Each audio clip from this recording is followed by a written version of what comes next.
আসসালামু আলাইকুম সম্মানিত দর্শক। শীত সিজন শেষ হয়ে আসছে এবং গরমের সিজন আসার পূর্বেই এসি পরিষ্কার করা প্রয়োজন। তো আমি 2 টনের একটি এসি পরিষ্কার করার জন্য ইনডোর খুলি এবং দেখি তার ভিতরে কিছু পাখির বাসা রয়েছে। তো গ্যাস পাইপ এবং ড্রেন লাইন বাইরে দেওয়ার জন্য যে হোল করা হয় সে হোলের ভিতরে কিছু জায়গা থাকে এবং সেখান থেকেই মূলত পাখি বাসা তৈরি করে। তো এই যে দেখছেন যে আউট প্যানেল রয়েছে, পিছনের যে ব্যাক প্যানেল, এই ব্যাক প্যানেলের যে জায়গা থাকে ড্রেন লাইন যেখানে থাকে ঠিক সেখানেই যে হোল থাকে সেখানে একটি বাসা পাওয়া যায় পাখির। ফলে এসির ভিতরে ঢুকে পাখি বাসা তৈরি করে ফেলে।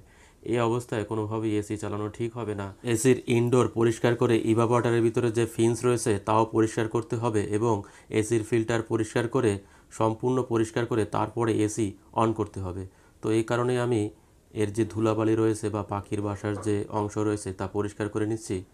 তো মূলত এখানে জায়গা একটু যেহেতু ড্রিল করা হয় এখানে হোল করার জন্য, যেহেতু এখানে গ্যাস পাইপ এবং ড্রেন লাইন বাইরে যাবে, তো বেশি পরিমাণে হোল করার ফলে ওখান থেকে পাখি, ছোট পাখি আসতে পারে। তো এখানে একটু খেয়াল করা দরকার ছিল যে এখানে পলিথিন কাগজ ব্যবহার করে বা পলিথিন কাগজ পেঁচিয়ে হোয়াইট সিমেন্ট ব্যবহার করে এখানে আটকিয়ে রাখা উচিত ছিল। তো আসলে এটা করা হয়, অনেক এসি যারা ফিটিং করে তারা করে থাকে টেকনিশিয়ানরা, কিন্তু এখানে মিসিং হয়ে যাওয়ার ফলে এই ধরনের সমস্যা হয়।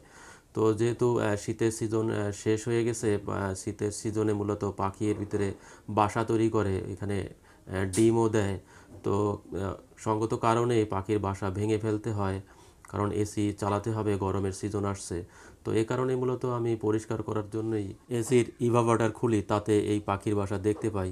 তো এখানে পলিথিন কাগজ পেঁচিয়ে আমি হোয়াইট সিমেন্ট দিয়ে আটকিয়ে দেব। তো এই পর্যন্তই মূলত ভিডিও ছিল, আপনাদের দেখানোর জন্যই শুধুমাত্র কিভাবে এসি পরিষ্কার করতে হয়। এই ধরনের কিছু ভিডিও আমার চ্যানেলে রয়েছে, আগামীতে আরও আসবে। তো দেখেন আমরা পিছনের যে ব্যাক প্যানেল রয়েছে তার প্রত্যেকটা জায়গা থেকে আমরা পাখির বাসার যে টুকরো রয়েছে তা সরিয়ে ফেলছি।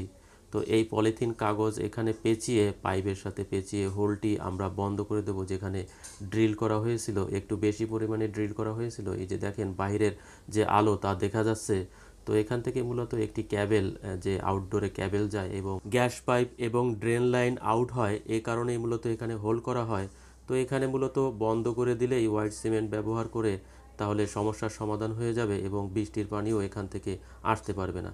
তো এরই সাথে সাথে আজকের ভিডিও এখানেই শেষ করছি। সকলে ভালো থাকবেন। আসসালামু আলাইকুম।